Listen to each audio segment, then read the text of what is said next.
Halo teman-teman, penikmat cerita novel. Kali ini saya akan melanjutkan cerita tentang menantu terbengkalai ternyata miliarder. Buat kalian yang baru mendengarkan cerita dari channel Gungred, jangan lupa untuk dukung terus channel Gungred dengan cara klik tombol like dan subscribe-nya. Dan saya ucapkan terima kasih banyak buat kalian yang sudah support. Supaya kalian nyaman mendengarkan sambil membaca novelnya, kalian bisa pakai fitur transkrip dengan cara klik selengkapnya dan tampilkan transkrip. Mantap bukan? Bab 536, balas dendam terhadap keluarga Wibisana. Setelah menyebutkan namanya, Adinata menutup telepon. Kinglong, Ganendra dan Wibisana Arce semuanya tercengang. Mereka tidak menyangka Adinata akan membunuh Lee Minji dengan tangannya sendiri. Tentu saja, pria Lee Minji ini benar-benar pantas mati. Jika dia dibiarkan hidup, dia akan 100% membalas dendam pada Adinata. Baru saja, Lee Minji telah memperjelas bahwa dia ingin membunuh Adinata. Adinata tidak punya alasan untuk membiarkan orang seperti itu ada di dunia ini dan menjadi ancaman baginya. Wibisana Arce membuka mulutnya lebar-lebar dan berkata setelah sekian lama, Tuan Muda Brahma luar biasa. Ganendra juga berkata, membunuh binatang seperti itu akan mengotori tangan Tuan Brahma. Serahkan saja padaku atau kakak Long. Saat ini, Adinata menjadi lebih tinggi dan agung di hati mereka. Pertama biarkan Lee Minji menelepon istrinya, dan saat dia sedang berbicara, singkirkan Lee Minji. Adinata jelas melakukan ini agar istrinya dapat melihatnya, dan Adinata juga berinisiatif memberitahu istrinya bahwa dialah orang yang membunuh Lee Minji. Kinglong dan mereka bertiga bisa merasakan bahwa Adinata sepertinya ingin membuktikan sesuatu atau menyatakan sesuatu kepada istrinya. Faktanya, ini bukan pertama kalinya Adinata membunuh seseorang. Dia membunuh banyak orang di medan perang. Setiap kali setelah membunuh seseorang, Adinata akan merasa kesal, sangat mania dan gelisah, dan ingin melampiaskannya. Adinata melemparkan pistolnya dan berjalan menuju kamar Maktika tanpa ekspresi. Begitu membuka pintu, ia merasakan kesejukan, bukan hanya AC di dalam ruangan yang membuatnya sejuk, tapi juga pemandangan yang dilihatnya. Saudara Adinata, Maktika, yang diikat ke tempat tidur, berteriak kegirangan saat melihat Adinata. Adinata segera menutup pintu untuk mencegah Ganendra dan 3 orang di luar melihat situasi Maktika saat ini. Adinata mencoba yang terbaik untuk tidak melihat kejahatan dan tidak melihat hal-hal yang tidak seharusnya dia lihat. Dia berjalan ke tempat tidur, melepaskan ikatan tali yang diikatkan ke pergelangan tangan dan pergelangan kaki Maktika, lalu berkata, saya akan mencarikan beberapa pakaian untuk Anda kenakan. Tanpa diduga, Maktika tiba-tiba memeluk Adinata dengan kedua tangannya. Saudara Adinata, saya tahu Anda akan datang untuk menyelamatkan saya. Saya sangat takut. Saya sangat khawatir pertama kali saya akan dinodai oleh bajingan itu. Jika aku ternoda olehnya, aku tidak akan pernah bisa bersamamu lagi dalam hidup ini. Adinata tidak berdaya dan berkata, Maktika, aku bilang aku tidak menyukaimu. Ya, kamu sekarang adalah bintang populer dan kekasih impian banyak pria. Tapi tidak peduli seberapa SKSI atau sempurna kamu, aku mereka menang bahkan tidak menyukaimu. Maktika sangat tidak rela. Mengapa? Saya menjalani operasi plastik untuk Anda. Untuk Anda, saya berlatih selama beberapa jam setiap hari agar tetap bugar. Kenapa aku terpesona dengan semua pria di Cina, tapi aku tidak bisa mendapatkan cintamu? Kamu bisa memaafkan Sister Jelita karena selingkuh dan menyukainya. Aku mengabdi padamu dan hanya menyukaimu. Mengapa kamu tidak menyukaiku? Jika ayah tidak menolak pernikahan kita, aku pasti sudah menjadi wanitamu sejak lama. Tidak mungkin wanita jalang seperti Anastasia dan Cynthia Yandra punya kesempatan untuk dekat denganmu. Bentak. Adinata menampar wajah halus Maktika. Dia sudah sangat gelisah dan tidak punya tempat untuk melampiaskannya. Maktika sebenarnya berani menyebut kedua istri Adinata pelacur. Itu seperti perkelahian. Adinata berkata dengan marah, Maktika, jangan terus-menerus menyebutkan pernikahan kita. Jangan lupa bagaimana sikapmu ketika ayahmu mengungkapkan masalah ini tahun lalu. Kamu bilang kamu sama sekali tidak peduli dengan pria sepertiku, dan kamu juga bilang kamu beruntung ayahmu membantumu mendorong pernikahan ini dan membiarkanmu melarikan diri. Tanyakan pada dirimu sendiri, jika kita yang pertama kali menikah, apa perbedaan antara kamu dan Jelita dalam 3 tahun terakhir? Di matamu, aku adalah orang yang sama tidak berguna. Kamu masih akan meremehkanku, dan kamu masih akan pergi ke belakangku dan mencari pria lain.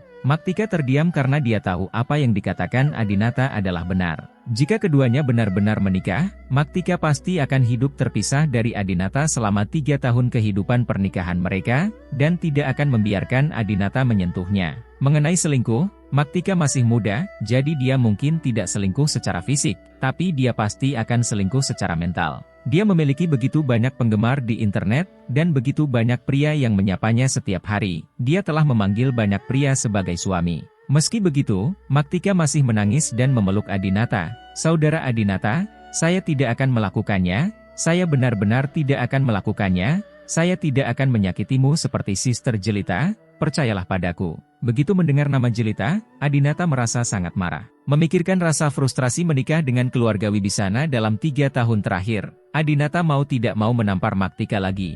Bentak, Adinata berkata dengan marah, kalian keluarga Wibisana telah menindasku selama 3 tahun penuh. Dalam 3 tahun terakhir, ayahmu Mahardika Wibisana dan saudaramu Narswara telah menghinaku tidak kurang dari 100 kali. Awalnya aku mengira ketika kamu masih muda, aku ingin kamu mewariskan momen berhargamu yang pertama kepada calon suamimu. Karena kamu tidak terlalu menghargainya, baiklah, aku akan memenuhinya untukmu. Ini seharusnya menjadi kompensasi keluarga Wibisanamu untukku. 20 menit kemudian, Adinata dan Maktika keluar dari kamar tidur.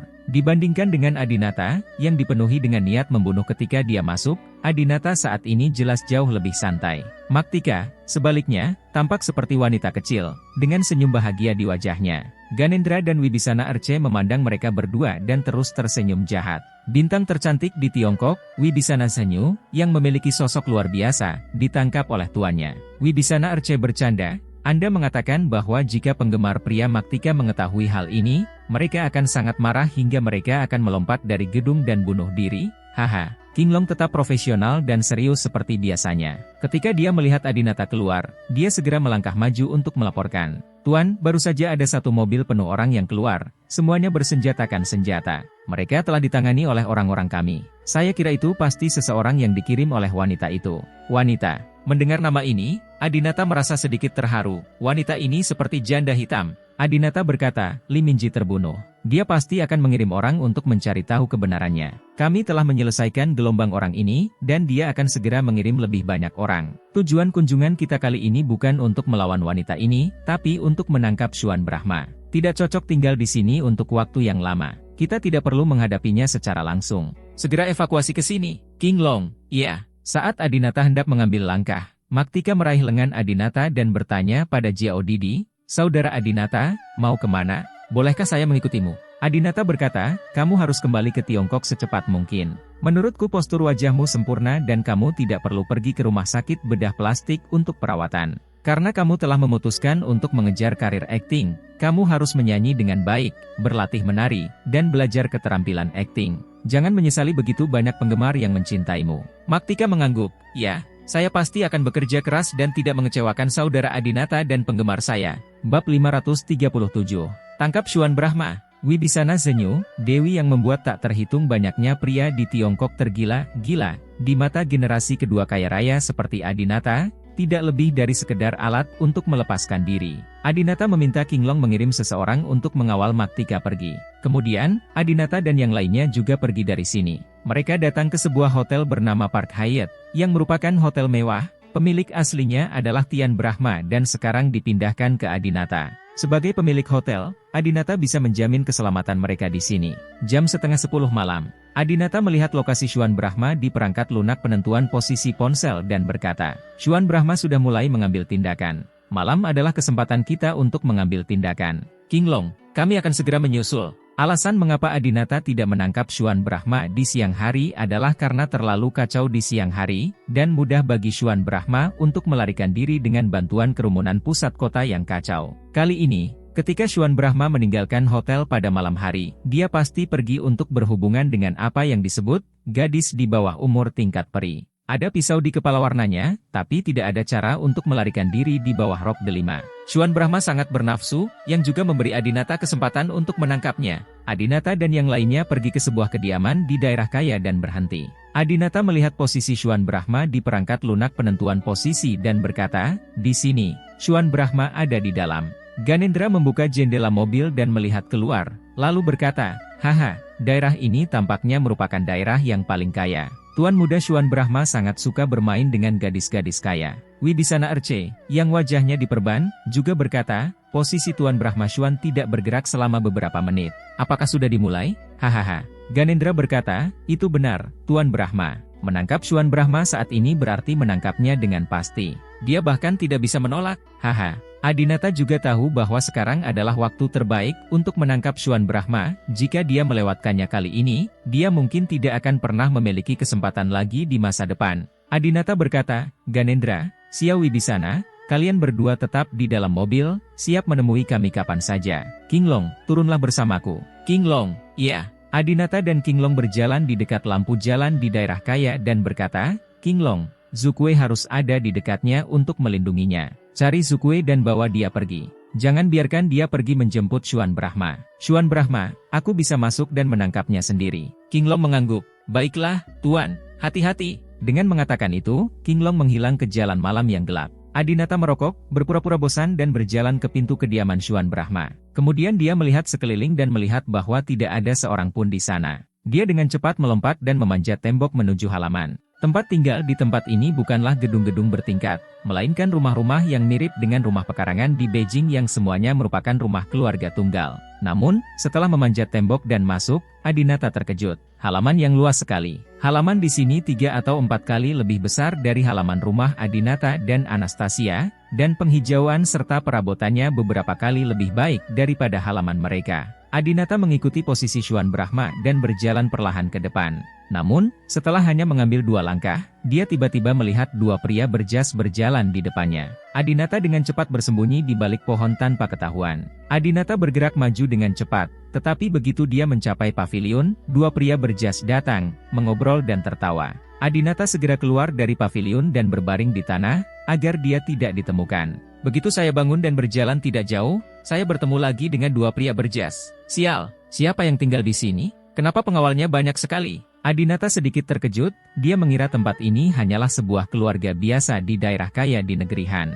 Namun, rata-rata orang kaya mungkin memiliki banyak pelayan di rumah, tetapi sangatlah mustahil untuk memiliki begitu banyak pengawal yang tinggi dan kuat, dan mereka semua mengenakan jas dan seragam, dan pada pandangan pertama mereka terlihat sangat profesional. Adinata diam-diam berkata, tidak, saya bertemu 6 pengawal bahkan sebelum saya sampai di rumah. Saya khawatir akan ada lebih banyak pengawal setelah saya masuk. Adinata memutuskan bahwa alih-alih menerobos Kunchorosuk sebagai pencuri yang berhati-hati, dia juga akan berubah menjadi pengawal dan menyelinap masuk. Jadi, Adinata menemukan seorang pria berjas yang sendirian, berjalan ke arahnya dengan tenang, dan memukul leher pria itu dengan tangan kanannya, menyebabkan dia pingsan seketika. Kemudian, Adinata dengan cepat mengenakan seragam jasnya. Setelah itu, Adinata berpura-pura berjalan langsung ke dalam menshan. Untungnya, melihat pakaian dan langkah tenang Adinata, tidak ada pelayan di menshan, termasuk para pengawal, yang menyadari bahwa Adinata sedang berpura-pura. Adinata, selangkah demi selangkah, mendekati lokasi Xuan Brahma.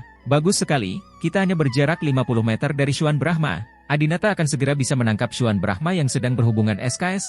Dalam beberapa tahun terakhir, Xuan Brahma telah berhubungan dengan wanita cantik di seluruh dunia, membenamkan dirinya dalam kecantikan sepanjang hari dan mengabaikan pelatihan. Adinata percaya bahwa dia pasti bisa mengalahkan Xuan Brahma 1 lawan 1. Terlebih lagi, dalam kondisi Xuan Brahma saat ini, dia tidak bisa melawan Adinata sama sekali. Perlahan-lahan, Adinata sampai di sebuah ruangan di sisi kanan menshan. Di luar ruangan, ada juga seorang pengawal yang berdiri. Begitu Adinata berjalan mendekat, pengawal itu mengulurkan tangannya untuk menghentikannya. Nona, meskipun percikan api menghantam bumi, jangan masuk dan ganggu dia. Anda dapat berpatroli di tempat lain, bukan di sini.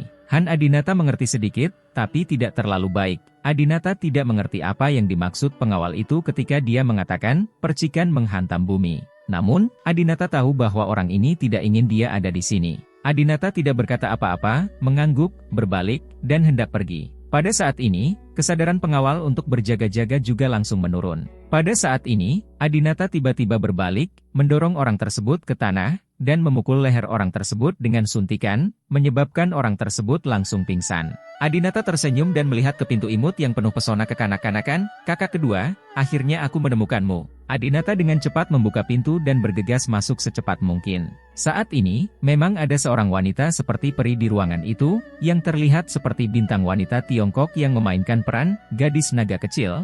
Dia terlihat sangat kekanak-kanakan, mungkin baru berusia 14 atau 5 tahun. Saat ini, dia mengenakan rok peri putih, dan ujung roknya telah terangkat. Dan yang berdiri di belakangnya adalah Xuan Brahma. Ah, ketika si cantik kecil melihat Adinata menerobos Kunchorosuk, dia langsung berteriak. Dia menutupi wajahnya dengan tangan putih kecilnya yang lucu untuk mencegah Adinata melihatnya. Tak heran jika seorang gadis kecil berusia sekitar 15 tahun akan malu jika ada pria lain yang melihat adegan tersebut. Xuan Brahma juga terkejut. Kakak ketiga, sial, bagaimana kamu tahu aku di sini? Jelas sekali, Xuan Brahma, yang selalu licik, tidak menyangka Adinata akan menemukannya. Adinata tersenyum dingin, bagaimana aku tahu kamu ada di sini? Anda bajingan. Jika Anda tidak menginginkan foto pribadi Diana Yandra, apakah saya dapat menemukan Anda? Adinata tidak berbicara omong kosong, dan tidak peduli dengan perasaan kecantikan peri kecil. Dia bergegas dan menusuk leher Xuan Brahma dengan jarum. Bab 538. Xuan Brahma juga panik. Sial, kakak ketiga, suntikan macam apa yang kamu berikan padaku? Adinata tersenyum dan menyuntik Xuan Brahma dengan suntikan ini. Adinata dapat yakin dan tidak perlu khawatir dia akan melarikan diri, karena meskipun dia melarikan diri, dia akan kembali dengan patuh. Adinata berkata, ini adalah obat yang bisa membuat wajah menjadi keras. Dalam 3 hari, jika kamu tidak memiliki penawarnya, wajahmu akan menjadi lumpuh wajah. Sama seperti wanita yang gagal dalam operasi plastik. Sama saja, sangat jelek, dan tidak akan pernah pulih. Adinata tahu bahwa Xuan Brahma adalah orang yang sangat mementingkan penampilan, dan hal yang paling tidak disukainya adalah orang jelek. Oleh karena itu, Xuan Brahma tidak akan pernah membiarkan dirinya menjadi monster jelek, yang lebih tidak nyaman daripada membunuhnya. Xuan Brahma mengenakan celananya dan berkata, kakak ketiga, kamu sangat tidak adil. Aku telah begitu baik padamu, mengenalkanmu pada 2 istri, dan menyelamatkan ayah pacarmu, tetapi kamu begitu untukku? Adinata berkata dengan dingin, apakah kamu baik padaku atau tidak? Ayo pergi ke tempat kakek dan beritahu aku di depan seluruh keluarga. Saat ini, Xuan Brahma telah dikendalikan oleh Adinata, dan misinya telah selesai. Segera, dia akan tahu apa rahasia keluarga itu. Pada saat ini, Adinata tiba-tiba mendengar langkah kaki datang dari luar ruangan, disertai dengan suara seorang wanita. UPS, harimau betina itu ada di sini bersama seseorang, aku harus lari. Xuan Brahma tiba-tiba menjadi gugup. Adinata meraih Xuan Brahma, kamu tidak diizinkan pergi. Xuan Brahma berkata dengan cemas, jika kita tidak pergi, kita berdua akan mati di sini. Zephyr nomor 2 milikku dirusak oleh wanita gila ini. Wanita bernama Peu ini tidak mudah diacau, dia bukan orang biasa. UPS, aku tidak punya waktu untuk menjelaskannya padamu, ayo kita kabur dulu, kata Xuan Brahma, dengan cepat melepaskan pengekangan Adinata, memecahkan jendela dan melarikan diri. Nama belakang Peu, Adinata hanya ragu sejenak, dan tiba-tiba, ledakan, pintu dibuka paksa, dan selusin pria berjas dengan cepat masuk, dan di antara mereka, seorang wanita bangsawan berpakaian hitam keluar. Sekarang sudah jam 11 malam, seorang wanita yang mengenakan pakaian formal dan riasan yang begitu indah di rumahnya sendiri bukanlah sesuatu yang bisa dilakukan oleh wanita dari keluarga biasa. Terutama, di antara pengawal yang tinggi dan kuat, dia terlihat lebih kuat. Dadada. Suara sepatu hak tinggi berwarna hitam terdengar sangat teratur. Wanita bangsawan ini berjalan selangkah demi selangkah. Tapi Adinata tercengang saat melihat wanita ini. Bukan karena kecantikan dan keanggunannya yang mempesona, tapi karena Adinata mengenal wanita ini. Wanita ini adalah istri yang dilindungi Adinata di medan perang di Suriah, Park Eun-ah. Setelah Park Eun-nya masuk, dia melihat gadis peri itu acak-acakan dan langsung berteriak, semuanya, tutup matamu. Para pengawal ini, seolah-olah telah mendengar dekrit kekaisaran, segera menutup mata dan tidak berani melihat hal-hal yang tidak boleh mereka lihat. Dan gadis peri juga sangat ketakutan saat melihat Park Eun-nya. Mama, gadis itu memandang Park Eun-nya dan berteriak dengan gemetar. Bentak, Park Eun-nya menampar wajah cantik gadis itu, keluar dari sini sebelum kamu berpakaian. Oh, gadis itu dengan cepat mengambil pakaiannya dari tanah dan berjalan keluar dengan cepat. Setelah gadis itu pergi, para pengawal ini berani membuka mata. Saat ini, Park Eun-nya mengalihkan perhatiannya ke Adinata. Adinata juga melihat ke arah Park Eun-nya. Keduanya saling memandang, dan jaraknya kurang dari 1 meter. Jantung Adinata berdetak tanpa disadari. Dia sebenarnya menjadi sangat bersemangat. Terakhir kali keduanya berpandangan begitu dekat adalah di dasar Ngarai Hota, satu-satunya tempat romantis di medan perang Suriah. Itu adalah momen indah yang tidak akan pernah bisa dilupakan Adinata seumur hidupnya. Mereka menghabiskan lebih dari 10 jam bersama di sana, mengobrol tentang cinta, kehidupan, mimpi, kematian, dan masih banyak lagi. Di sana, keduanya berciuman mesra. Melihatnya seperti ini lagi, Adinata tidak bisa menahan senyum. Adinata berpikir dalam benaknya, Nyonya, kita bertemu lagi. Saya ingin tahu bagaimana perasaan Anda ketika bertemu saya lagi setelah 4 tahun. Adinata menantikan bagaimana perasaan wanita yang memiliki pengaruh besar padanya ketika dia melihatnya lagi. Mungkinkah, seperti Adinata, dia juga mengingat adegan indah antara mereka berdua 4 tahun lalu? Tetapi, bentak, suara yang tajam terdengar. Park Eun-nya mengangkat tangannya dan memukul wajah Adinata dengan marah. Seluruh tubuh Adinata jatuh dari kegembiraan bertemu lagi ke dasar lembah dalam sekejap. Setelah Park Eun-nya menampar Adinata, dia segera berbalik, berhenti menatapnya, lalu berkata kepada pengawal jangkung, bunuh dia. Ya, Pengawal itu segera mengeluarkan senjatanya dan mengerahkannya ke Adinata. Adinata lebih sedih daripada diancam, lebih sedih dari apapun. Setelah 4 tahun tidak bertemu, saat kita bertemu lagi, kata-kata pertamamu, hal pertama yang ingin kamu lakukan, adalah membunuhku. Hidung Adinata terasa sakit, dia jarang bersedih. Jika wanita ini hanyalah wanita kaya biasa, Adinata tidak akan keberatan sama sekali jika dia ingin membunuhnya, atau apapun. Tapi, wanita ini adalah Nyonya. Dia adalah wanita yang pernah disukai Adinata dan berusaha sekuat tenaga untuk melindunginya. Bagaimana dia bisa melakukan ini? 4 tahun lalu, dialah yang menyuruh Adinata secara pribadi datang ke negeri Han untuk menemukannya. Kamu ingin membunuhku? Adinata Yonging bertanya pada Park Enya dengan suara sedih. Park Enya tiba-tiba berbalik dan menatap Adinata lagi, dengan sedikit keterkejutan di wajah mulianya. Mungkin dia terkejut karena pria di depannya justru berkomunikasi dengannya dalam bahasa Inggris. Bahasa Inggris Park Eun-ah juga sangat bagus. Park Enya berkata dengan dingin, kamu meniduri putriku, bukankah aku harus membunuhmu? Putriku baru berusia 15 tahun. Dasar binatang buas. Adinata mengetahui bahwa Park Enya memiliki seorang putri cantik sejak 4 tahun lalu, saat itu usianya baru 11 tahun. Saat itu, Park Eun-ah baru berusia 31 tahun. Sekarang dia berusia 35 tahun. Meskipun usianya telah bertambah, pesonanya tidak berkurang sama sekali, ia menjadi lebih mulia, dan kulitnya tetap bagus seperti biasanya. Adinata tidak ingin menjelaskan bahwa dia tidak menyentuh putrinya sama sekali, dia hanya ingin memikirkan satu hal sekarang. Park Eun-ah, apakah kamu mengenali siapa Adinata? Adinata akrab dengan psikologi, dan dia dapat melihat bahwa tidak ada kejutan di mata Park Enya kecuali kemarahan. Dia sepertinya tidak mengenali siapa Adinata sama sekali. Adinata sendiri sudah lama bersemangat dan iri, tetapi siapa yang menyangka pihak lain tidak mengenalinya. Adinata memandang PO-nya dan berkata, Nyonya, apakah Anda benar-benar ingin membunuh saya? Ketika Park Eun-ah mendengar gelar, Nyonya, dia langsung merasa seolah-olah berasal dari dunia lain, dan merasa sangat akrab. Dia memandang Adinata dan bertanya, siapa kamu? Adinata mencibir, saya sangat sentimental. Saya pikir Anda akan mengingat saya selamanya, tetapi saya tidak menyangka Anda akan melupakan saya hanya dalam 4 tahun. Bab 539. Pernah mengalami perasaan akan memahami bahwa dalam permainan perasaan, siapapun yang tergoda terlebih dahulu akan kalah. Adinata yang muda dan tergila-gila bertemu dengan seorang wanita yang 10 tahun lebih tua darinya sejak awal permainan. Adinata ditakdirkan untuk tidak bisa bermain dengan wanita ini. Namun, Adinata tidak pernah menyangka bahwa Park Enya bahkan tidak akan mengenali Adinata. Ini sangat menyedihkan. PO-nya tersenyum dan menatap Adinata. Tangan kanannya yang ramping benar-benar mengulurkan tangan dan menyentuh wajah tampan Adinata. Itu cukup lucu dan dia berkata sambil tersenyum. Apa, bocah tampan? Haruskah aku mengingatmu? Apakah aku pernah bermain denganmu sebelumnya dan membiarkanmu menemaniku? Haha, pasti kamu tidak melayaniku dengan baik, atau keahlianmu terlalu buruk, jadi aku tidak bisa mengingatnya. Aku hanya perlu menyalahkanmu karena begitu tidak berguna. Wanita ini sebenarnya menganiaya Adinata di depan umum. Park Eun-ah memiliki seorang suami, dan suaminya dikenal oleh semua orang di negara Han sebagai pria yang terkenal dan berstatus. Tentu saja, Park Eun-ah mengucapkan kata-kata ini dalam bahasa Inggris, dan pengawalnya mungkin tidak dapat memahaminya sama sekali. Apa yang dikatakan Park Enya membuat Adinata sangat muak. Park Enya selalu sangat mulia di hati Adinata, tapi dia benar-benar mengatakan bahwa Adinata adalah pria yang dia cari ketika dia kesepian dan hampa. Secara pribadi, apakah dia benar-benar wanita dengan kehidupan pribadi yang tidak bijaksana? Lalu dia berpura-pura menjadi bangsawan di Suriah. Saat itu, mereka berdua sedang bersembunyi di dasar ngarai, kehabisan amunisi dan makanan. Jika sekelompok musuh lain datang,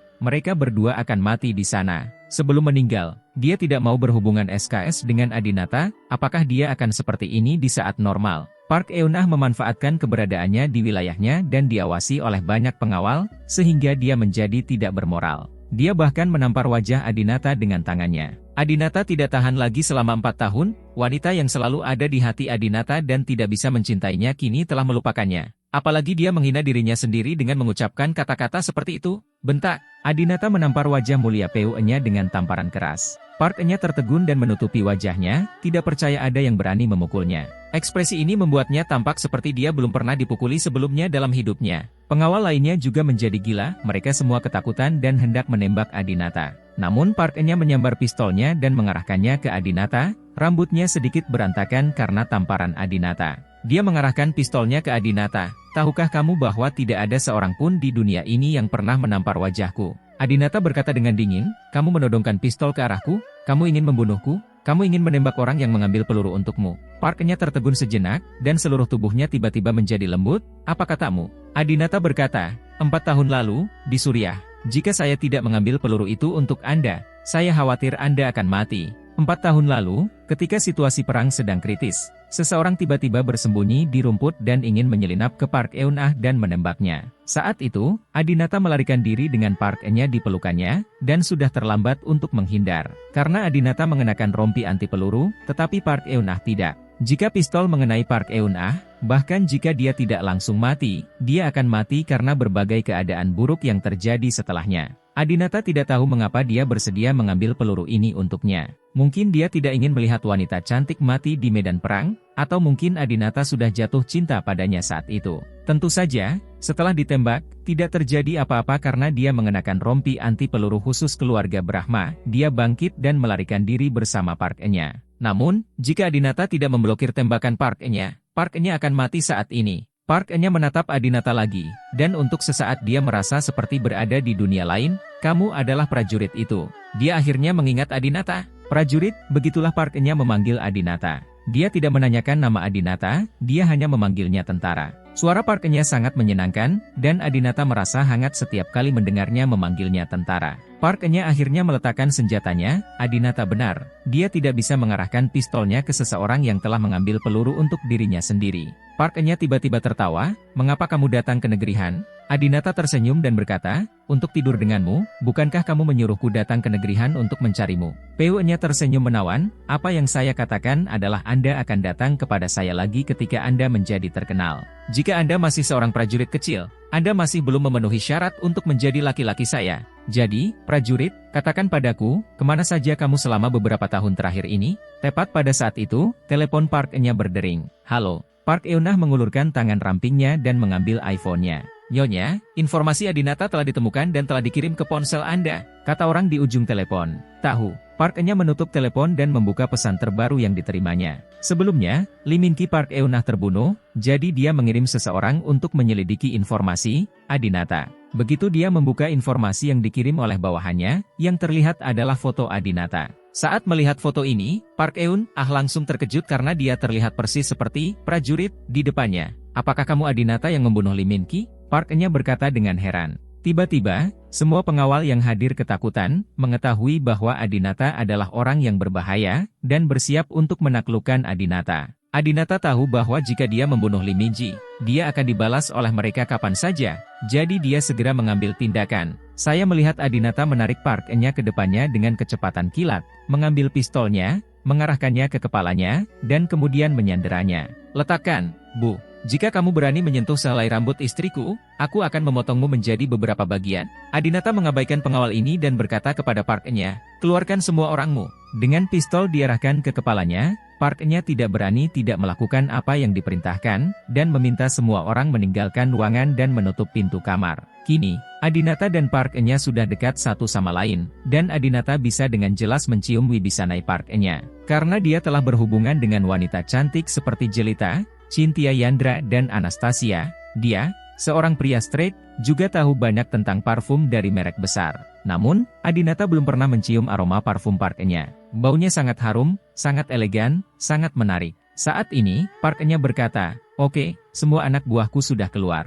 Bisakah kamu meletakkan senjatanya dan berhenti mencengkeram leherku? Atau, kamu sudah merindukanku selama 4 tahun dan mau tidak mau ingin tetap berada di belakangku lebih lama lagi? Mendengus. Adinata mendengus dingin dan membiarkan Peu-nya pergi dengan sangat meremehkan. Dia tidak ingin Park-nya merasa bahwa dia adalah pengagumnya yang rendah hati. Setelah Park-nya dilepaskan, dia merapikan pakaiannya, lalu duduk di sofa kecil di kamar dengan postur yang bagus. Dia menyilangkan kaki dan mulai melihat-lihat ponselnya. Informasi Adinata dikirimkan kepadanya oleh bawahannya. Materi, membacanya. Adinata pernah menjabat sebagai Presiden Perusahaan Berkah Pajak, Presiden Adinata Brahma Group, dan Presiden Adinata Brahma Pictures, sebuah perusahaan terdaftar di Tiongkok. Kekayaan bersihnya diperkirakan lebih dari 20 triliun won, bab 540.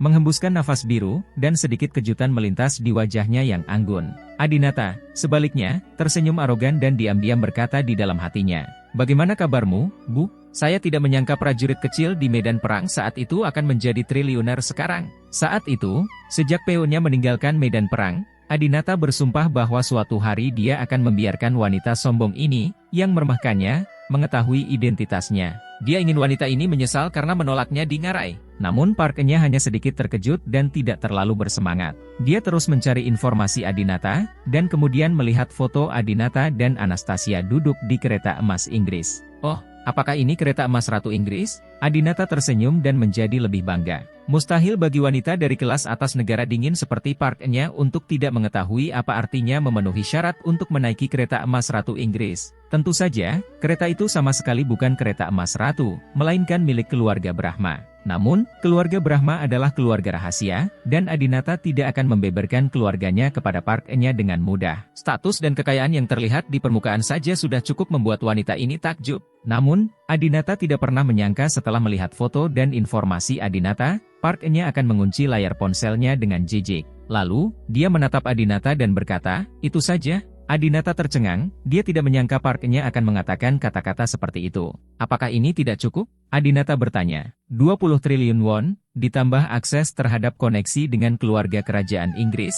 Orang ini bisa dianggap sebagai orang paling sukses di negara manapun, bukan? Park Eun-ah benar-benar meremehkannya. Park-nya mendengus. Jika hanya itu yang bisa kamu lakukan, maka maafkan aku, kamu masih belum memenuhi syarat untuk menjadi laki-laki saya. Tentu saja Adinata tidak sendirian di level ini dari segi kekayaan keluarga Brahma mereka lebih dari 200 triliun. Jika menyangkut hubungan antar negara di seluruh dunia, hal ini bisa menjadi sangat kuat dan bisa jadi menakutkan. Tapi ini melibatkan keluarga, dan Adinata tidak akan memberitahu orang lain dengan mudah. Adinata sangat tidak yakin dan berkata, "Nyonya, 20 triliun tidak membuat saya memenuhi syarat untuk tidur dengan Anda. Bahkan jika tubuh Anda terbuat dari safir, penglihatan Anda terlalu tinggi, bukan? Lakimu saat ini sepertinya lebih rendah dariku dalam hal penampilan, kekayaan, dan hubungan dengan eselon atas di negara besar, kan?" Adinata pernah melihat foto suami Park-nya, dia adalah pria yang berpenampilan sangat biasa, dan dia jauh lebih tua dari Adinata. Jika Park Eun-ah membandingkan suaminya dengan dia, Adinata pasti lebih baik dari suaminya dalam segala aspek. Tanpa diduga, Park-nya tertawa, "Hahaha, maksudmu Cui Rong Hao? Dia hanya suamiku, bukan laki-lakiku. Saya memiliki persyaratan yang lebih tinggi untuk laki-laki saya daripada suami saya." "Apa?" Adinata sedikit terdiam, mungkinkah wanita di kelas atas negeri Han memiliki pemikiran aneh seperti itu?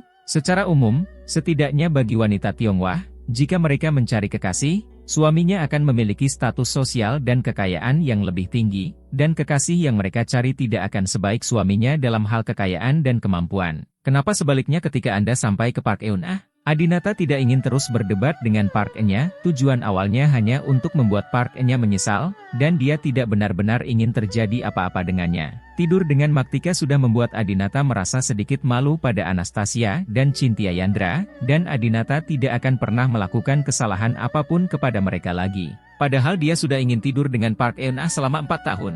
Sekarang Adinata hanya ingin menyelesaikan misinya dengan cepat, menangkap Xuan Brahma, dan kemudian mengetahui rahasia keluarga. Sungguh disayangkan dia tidak bisa mengesankan istrinya hari ini, tapi Adinata tidak ingin terus membuang waktu pada istri orang lain. Adinata berkata, "Memang benar kamu tidak menyukaiku, dan aku tidak tertarik menjadi laki-lakimu. Bangunlah, jadilah sanderaku, dan bawa aku keluar dari sini." Kata Adinata, hendak meraih Park-nya lagi. Namun, Park-nya melarikan diri seperti jangkrik emas, dan hanya membiarkan Adinata menangkap mantelnya, tapi dia tidak tertangkap. Keterampilan bagus. Adinata tidak menyangka bahwa Park-nya, seorang wanita, juga pandai kungfu. Adinata tersenyum dan berkata, "Kamu tidak cukup bodoh untuk melawanku, kan? Kamu juga melihatku di medan perang. Bagaimana aku bisa mengalahkan sekelompok orang sendirian dengan kamu sebagai seorang dragster?" Park-nya berkata dengan wajah menawan, "Aku tidak ingin melawanmu, tapi aku tidak suka pistol diarahkan ke kepalaku, apalagi diperlakukan sebagai sandera.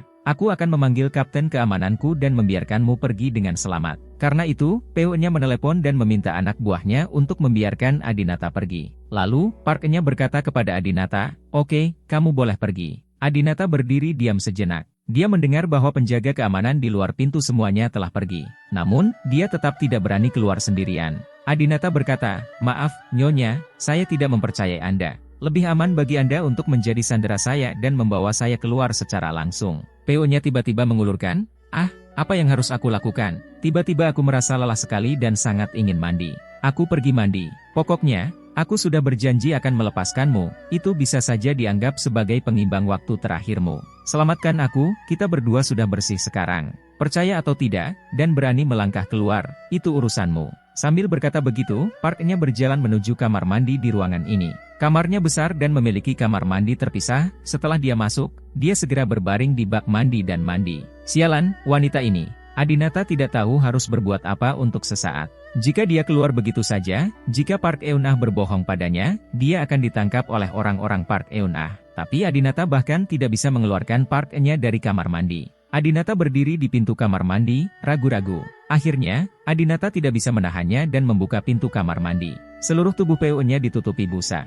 Bahkan, terbungkus lebih rapat dibandingkan saat dia mengenakan pakaian sebelumnya, dan dia tidak bisa melihat apapun di dalamnya. Semua. Adinata berkata, "Nyonya, sebaiknya Anda melakukan apa yang saya katakan, jika tidak, saya tidak keberatan memperkosa Anda dan membawa Anda keluar dengan paksa." Park Eun-ah dengan anggun mencuci lengan rampingnya dengan busa dan tersenyum, "Jika kamu adalah pria seperti itu, kamu akan memperkosaku 4 tahun lalu di Hota Canyon." "Tentara, panggil aku Adinata," Adinata berkata dengan keras. Dia tidak ingin wanita ini menganggapnya sebagai prajurit medan perang yang rendah hati seperti dulu. Park-nya tersenyum dan terus berkata dengan suara lembut, "Adinata, sebenarnya aku menyukaimu. 4 tahun lalu, saat kita berada di medan perang, aku agak menyukaimu.